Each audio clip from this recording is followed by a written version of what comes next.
All right, so it seems like you come into this fight. You're saying you don't have a game plan, and both you and even Dan Hardy has questioned his motivation a little bit. Alexander Gustafsson, what's he fighting for? How do you feel about his state of mind, and how do you feel now after having the stare down with him? I think stare down's funny.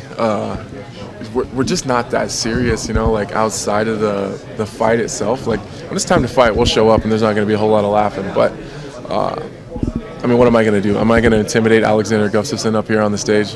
I don't think so, and I don't think he knows this, that he's not going to intimidate me. So we don't have any bad blood. I don't got any problems with him. From all accounts and from what I can see, he's a good dude. He takes care of his family. He lives a low-key lifestyle. He treats people right. I don't have any problem admitting that I've been a fan of his fight style and I'm a fan of how he conducts himself. I don't know what his motivation is. I don't, and I'm not questioning it by saying that I think that he doesn't have any motivation. I still don't know what it is. But at the end of the day, it doesn't really matter. As long as he has some sort of motivation, he's going to be dangerous and he's going to be a big problem. So when you talked about his mental state, or that he is breaking easily or more easily than you, that wasn't an insult, that was just stating a fact in your mind? No, that wasn't an insult at all. And I hope he didn't take it that way. All I said is that in the past he has been broken before, and I don't think that that's a false statement. I think that mentally, I think he was a little bit broken in the Anthony Johnson fight. I think that John Jones just recently broke him. I don't think that he was physically beaten that much. I mean, you could tell in the way that he was moving and his approach to the fight that he was a little bit broken. I think he was exhausted from the way that whole fight went with moving and the whole event getting moved. So I wasn't insulting him at all. I say that about a lot of people, and I think that if you look at most of my UFC wins, I think I've pretty much broken all of them before I've beaten them. And that's not just mentally, that's physically. That pressure that I put on people is just hard to deal with. Gustafsson said that he feels that his biggest advantage is movement and range, and it is in many of his fights. Absolutely. How have you gone about sort of tackling that bit? Because that truly is one of the hardest aspects when it comes to facing him. Yeah, no, I agree with him. One of the biggest issues I'm going to have in that fight is I'm going to have to try to corral him, and I'm going to have to try to box him in a little bit. And we addressed a lot of that in training and tried to emulate it and came up with things that obviously we hope works to not really slow him down, but to really box him in. He's going to be tough. A lot of people try to slow him down or they try to catch him. It's not going to work. He's too good at it. He moves like a featherweight, but he hits like a light heavyweight. You know what I mean? You're not going to slow that guy down. You just got to box him in and try to make the cage as small as you can.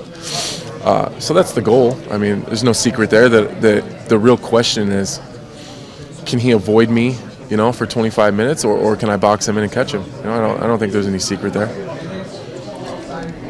And so, what you've been in the game, you've got experience, which is truly unlike many of the fighters that he's faced so far, and you've come such a long way from some humble beginnings with a lot of losses.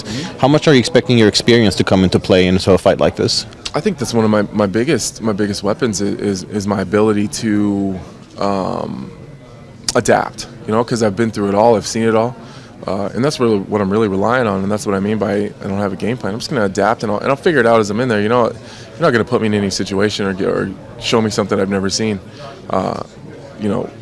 With no disrespect meant, I was in there with John Jones for 25 minutes, and John Jones didn't show me anything I haven't seen before. And he's obviously much more dynamic and unpredictable than most guys in the entire UFC. So I'm just going to react and just be instinctual and just do what I feel is right at the time. And most of the time, my instincts are right. Do you still think about the situation with the illegal knee in the Jones fight? No, never. No, I'm good with it. I'm good with the decision that I made at the time, and I don't have any regrets.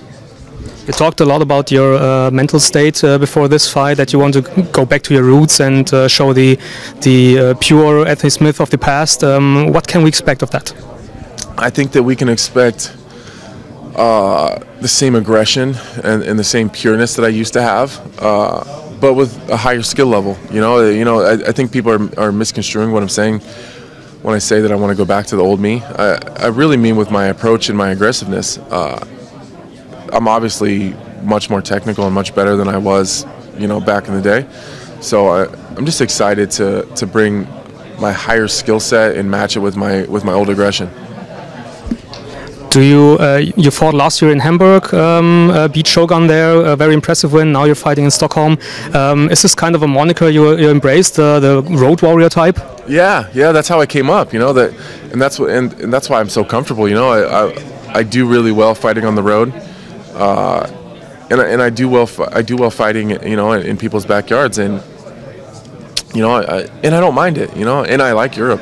I like it a lot. I think that the European mindset and the way that they kind of live their life matches up a lot with mine.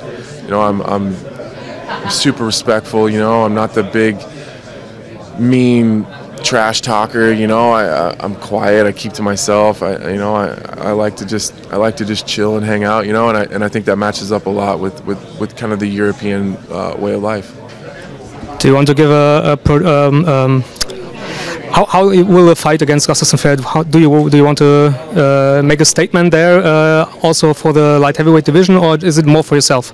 This is 100% for myself. I don't care about the rankings. I don't care about the title. I don't care about where this leaves me in the division or who I'm going to fight next. I don't care about any of that stuff. I just want to go and perform, and I want to put in a performance that I can be proud of, so that when I take the time off, I don't have this monkey hanging on my back. What do you mean by you take the time off? Do you want to take a break from fighting in the next couple of months, or is it just until the next fight comes up? No, I'm taking a break. I'm going to take some time off. I think I owe it to my family. I owe it to my kids to put them first. And my career's kind of taking precedent over everything else right now. And I think I owe it to my fiance and my kids to spend the summer and the nice weather months just doing whatever they want to do. It's kind of been about what I've had to do. And I think it's time that it's about them. Thank you very much.